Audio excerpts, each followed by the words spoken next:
Welcome back, everyone. More reactions from Nigerians after Obi'S sons cleared the air and also distanced himself from this falsehood that be flying up and down about his personal life.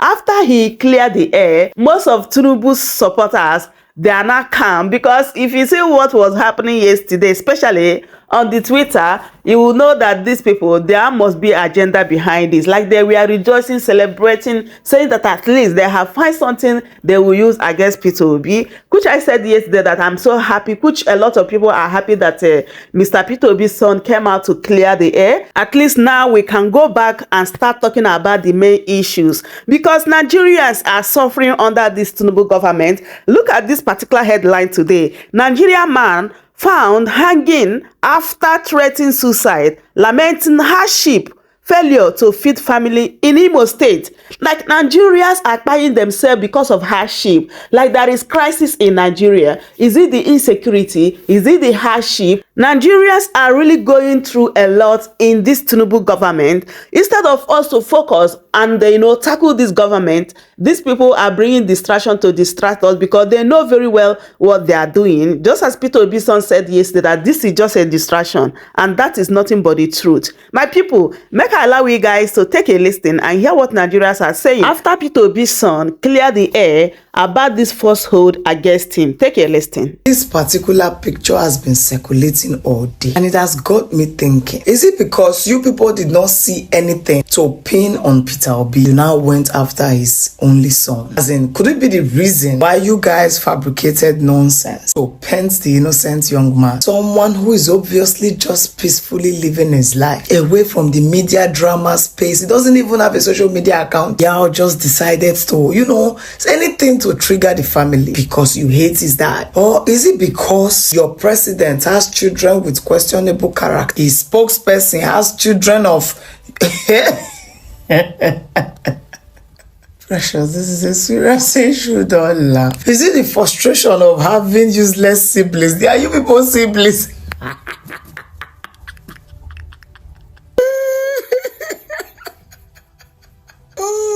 Is it, and I want to know where your pain is coming from. Is it because you have nothing on the dad, so you are looking for anything to use to rob this? The guy is an actor and a scriptwriter. If he like make it snap, it's devil. You guys are frustrated. Oh, I feel bad for you guys now. I just wanted to really know where your frustration is coming from. I saw the letter he wrote and the voice note he sent. How he's not in for all this nonsense. I said, my brother, don't say nothing. It's frustration. It's frustration, I swear. You guys are so angry. How can one man be so perfect? On our mindset for that is well for to do. Hey, I don't see that be the cyber crime, whatever law where they pass go back. Oh, tell me in the comment section, what is the actual reason? No, I'm not angry. Sorry.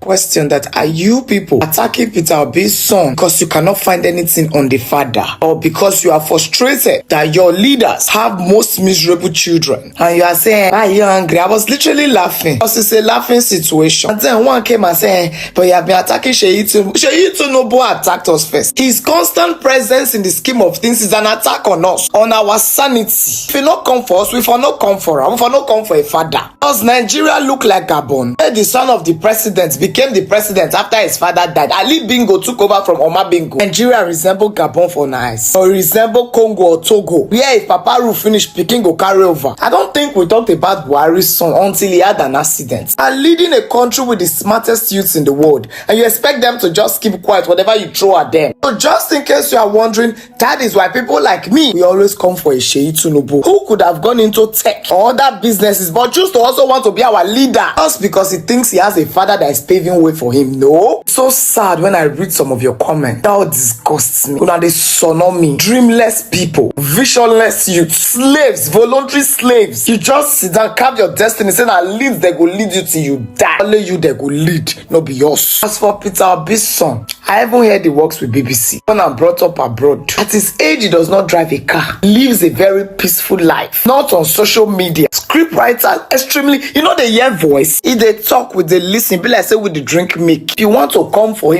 him with facts. We will keep quiet and be ashamed. Most of you slaves cannot even lace his shoes. His jobs are well defined. I'm a writer, I'm an actor, I'm a script, I'm a that. I say, oh God. Oh Oh, Jesus. What does Sheyi Tinubu do for a living? What does the son of Wike do for a living? Why won't we come at them? And they come and tell us they are scriptwriters and actors and this and that? But they work with BBC and this and that, and we'll be coming at them? What does Tinubu's daughter do for a living that she could buy a house of thousands of dollars in the US? Not the shame. Soon a life inside poto.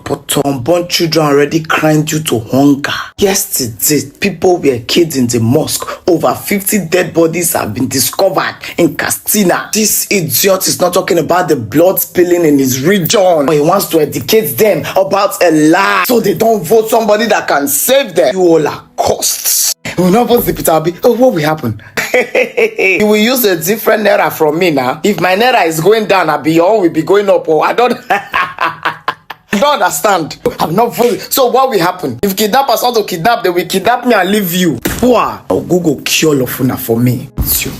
2027 is gonna be Nigerians against you all. Go do Navum. Listen to that voice note. I read the message. I listened to the voice note, and I've listened again, and I just feel so sad, and that Oseloka Obi was forced, was forced to do this, or should I say, had to do this, not forced, but he had to do this.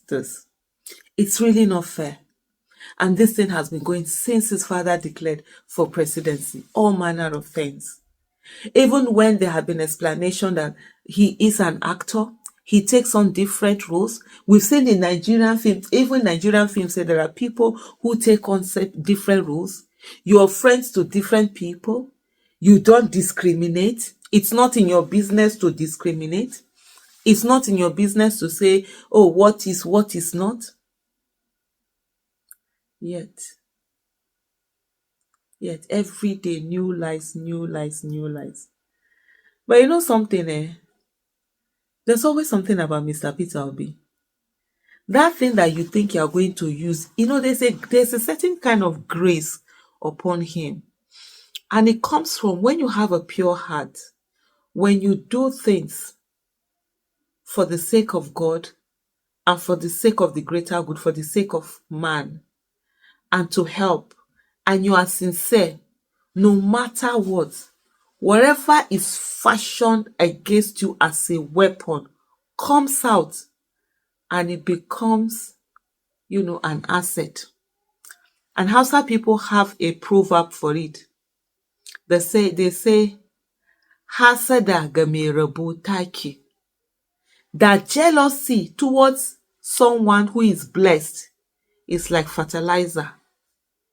You think you're doing this thing against him, you're doing this thing, but the person will be growing. You think you're punching the person, you're coming at him, you're doing this, he'll be growing. Beyond that, many people, I'm sure, have never heard of Peter Obi's son, Oseloka. Probably have never seen him speak. Some don't even know what he looks like, if you know what he looks like. But here he is,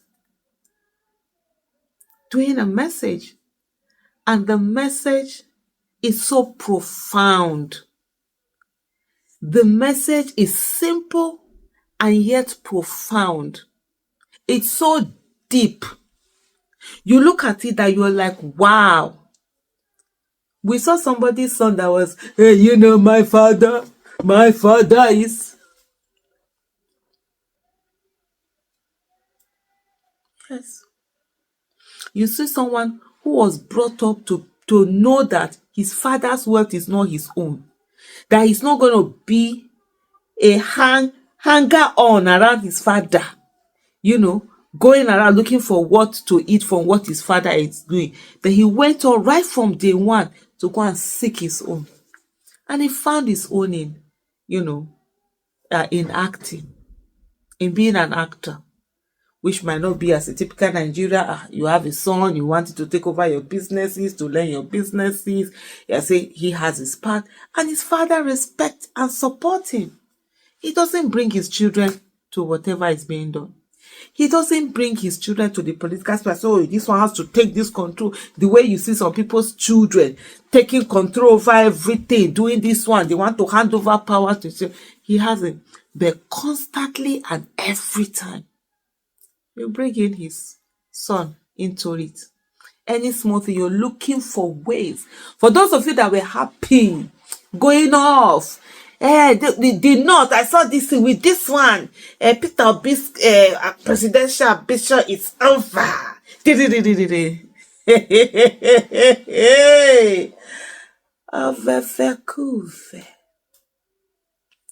Even the North, they know. I saw a handle, I saw a message. I screenshot it. This particular guy, I can tell you, it's not even a Peter Obi supporter per se. It's one of those guys. It's another person supporter. I don't want to mention him. Let me just focus on Oseloka and his father, Peter Obi. And this was what he said when they started that nonsense, bringing out pictures. You see, I didn't talk about it because it's absolute nonsense. You understand?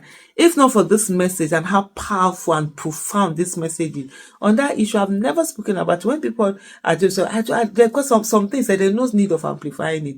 Left for me, initially, when the son had said he was going to do, I was like, there's no need. Forget Nigerians. Otherwise, you give them. But this message, no. It wasn't a message that should not have been heard. It's a message that people will see and learn from. Anyway, this guy is an orphaner who has never, 2020 was never in support of Peter Obi, but this is what he had to say. And his stance in recent time has been changing. The North is seeing that those people who use politics to keep people down, that they are actually the real enemies of the North. The same Northerners who use politics and keep people down, the Malams that will say, go and vote Muslim ticket, where are they to get? They get a lot from government. And they've moved on. So this person said, Peter Obi is a normal human being. He has children, and that clearly means he's not gay. His son can be whatever he wants. I don't care. If Obi is the key to ending this tyranny and nepotism, then we are with him 100%. It's Tinubu who signed the Samoa deal. You all think we forgot? Then I think someone was saying something. Then he now replied, say, in Islam, we don't blame a father for the sins of his son. If Peter Obi's son wants to be gay, that's on him. As long as Obi doesn't support it, I don't have any problem with him. He's not the one who is gay. And he put this emoji like that. And this thing are falsehood. That people see that to concord just because. But like you said, if it makes you people sleep better, and small pikin now come the school una. You see Peter Obi's son. Now you see Peter Obi in another light. That he brought up children that will respond to people decently. Not the ones that will be talking, like dogs. I don't blame you now. I don't blame you now. I don't blame you now, sha. We're going to run our mouths. I'm going to start off with the very obvious, which obviously has been the trend for the past couple of days. The personal lifestyle of a political candidate who was actually a member or is a member of the Labour Party and the presidential candidate during the 2023 presidential elections. Mr. Elvis Elimehele, I sincerely do apologize. Thank you for picking up the call. Mr. Elvis, in the very recent development ongoing across social media platforms, there have been criticisms about the supporters of the All Progressives Congress and supporters of the president concerning the lifestyle of Peter Obi's son. There was a particular picture that was uploaded on social media which showed Peter Obi's son and another male dressed as a female, and obviously there were, curry sweet words.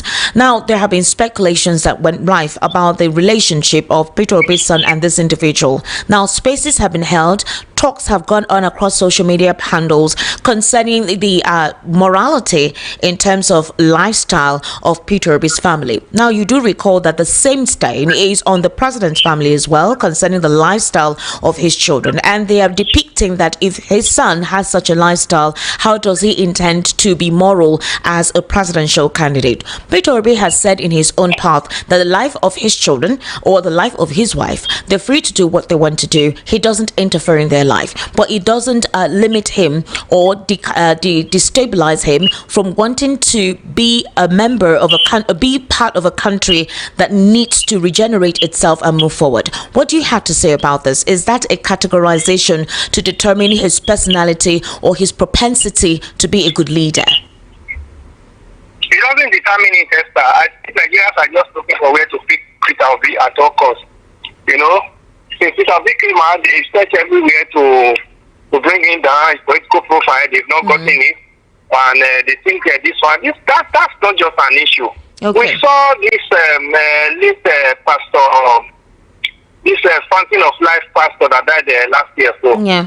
we saw him. He was I forgot his name now. You know, his son had dreadlock, and everybody was like, "How can the pastor's child be carrying dreadlock?" And you know, Nigerians, you know, we are very good at foreclosing to people's affairs. And that's the biggest story that says in Nigeria. Everybody wants to know what happened in your bedroom and all that. But when the man died, his son took over the church. Is the church not doing well now? It is. The Bible, I mean, morality is in the heart and not in the outlook. That's even what the scripture says. The Bible looks, God, Jesus Christ, he looks at the heart of somebody and not his appearance. So I don't know why why Nigerians are even living the main object and chasing shadow. Peter Obi is suffering himself. He said he wants to serve, not his son. So everything that has to do with Peter Obi's family should not be an issue. Let him even get there. It's not doing well. The same way we are talking about him now, that's why we also bring him before Nigerians and still criticize him. Esther. So that's just a figment. I don't see anything about that. I just tell you the truth. We have a couple of them currently serving the government who have such lifestyles in their families. You have a Bayonanaga, you even have the president, you late Doinukukwe as well. These are public officials. Even there was even a time Kupo told us that one of his sons is a gay. Yeah, exactly. Was it removed from service? It's just the lifestyle, the boy. And that does not have anything to do. Even the current governor of Anambra State's son as well is kind of, So again, they're putting it in such a context that he cannot control his family, he cannot control the political party that, he was with in 2023, and how does he intend to be in charge of a complex nation like Nigeria, like Nigeria, forgetting the fact that such an attribute is also in the family of the president. So again, talking about capacity, responsibility, morality, is there any of these politicians that has a perfect life? And does it mean that because their lives are not so perfect, so they should be blacklisted from aspiring to become a leader in this nation? There's nothing like that in the Constitution. The Constitution only look at the person that is coming to the office and how suitable he is, not his family background. So every other thing that if he's constitutionally qualified, other things are immaterial. What we are looking at is that is coming in. Does he have that moral standing? Peter Obi has it. So, and we have not even seen Peter Obi's children in any social media like that. Maybe it's easy. So it's still also very clear that if he gets into power, we will not see Peter Obi's children flying Nigeria presidential jet to a party. Obi will not tolerate that, like we are seeing now. President Obama does not have so many children. When he was president of this nation, we never saw his children carrying Nigeria presidential jet to parties. So let's leave what Nigerians are celebrating. They are celebrating segment. All of a sudden, Peter Obi's son became a trend. Why? Because a weak government needed a new script. A scandal in Tokyo embarrassed the nation, and rather than face it, they served us a distraction. Same tactics, same deflection, same propaganda. This is the playbook of a reactive government, a system that cannot anticipate, that cannot communicate, that cannot govern without first waiting for embarrassment before scrambling for a cover story. Look around. When Nigerians needed clarity on why a nation fumbled in Japan, the news was not about accountability but about the private life of a young man. Sexuality became a political bait. Although Peter Obi's son for the first time came out to speak on it, he explained that he's an actor and that he plays roles and that Nigerians should focus on corruption and not his personal life. And to be honest, that shouldn't even have been an issue. Even if he were whatever he chooses to be, that shouldn't bother anyone. And as if that was not enough, in another instance, a young NYC girl who was humiliated and molested, she was violated. Rather than focus on the issue and amplify the gravity of such injustice, the Arise TV host found a way to drag Peter Obi into the discussion, even when Soludo made it obvious he did not want to engage. Again, the media failed in its duty. Peter Obi has become the headline that keeps them alive. It's okay to believe that at this point that the media feeds on gossip because gossip sells, and to them, Peter Obi is that gossip that pays. But let's pause and ask ourselves, how did we get here? How did a nation of over 200 million people reduce itself to measuring governance through a private life of an opponent's son and the constant name dropping of a man who is not even in power? No nation thrives when propaganda is the foundation of governance. Since the president's special advisor on media and publicity, Ajuru, left, perhaps for the sake of his own sanity, this administration has not been able to find any credible voice to manage its communication. Here we are every day, a new distraction, every week, a new deflection, and every month, of course, fresh propaganda. What kind of media team waits for embarrassment before speaking? What kind of government survives only on gossip? A government with no results to show, a team with no courage to face the truth. It's a symptom of a system without dignity. Instead of firing the people who failed, instead of rebuilding confidence, they turned their spotlight on Peter Obi and his family. That's the depth of the shame of our nation. The embarrassment in Tokyo should have sparked reform. The NYSC violation should have sparked outrage and action. Instead, Peter Obi and his son became the headline. That is the legacy of this government: bearing truth, silencing outrage, feeding propaganda. And do you know what? All the APC appointees, all the people working with Bola Tinubu, they work in connival. Their job is to perpetually put the presidency in the dark by covering up all scandal that comes their way. But Nigerians are awake, and no matter how many distractions you throw at us, we would demand answers because history has no space for propaganda. It only remembers results. It's a truth at a time. Take care and have a nice day. Indeed, Nigerians deserve answers, not distractions. Propaganda is not governance. We need results. Honestly, this Tinubu government has replaced accountability to propaganda when they realize that Nigerians need answers to some certain things that are happening in Nigeria. You see, they will just bring something that will distract Nigerians. This has been their own way. Like ever since Tinubu started his government since 2023, they always use propaganda to hide the truth. But I'm happy that Nigerians are waking up. And look at how many people that this terrorist spied in Katsina State. Up to now, no single statement from your so-called president. This is really, really heartbreaking. So my people, that is it. As I bring this update to you guys. Please do wait to subscribe for more updates, like the video, share it, and also leave your thoughts in the comment section as always. Thank you so much everyone for watching, and I will see you guys in my next update. Goodbye for now.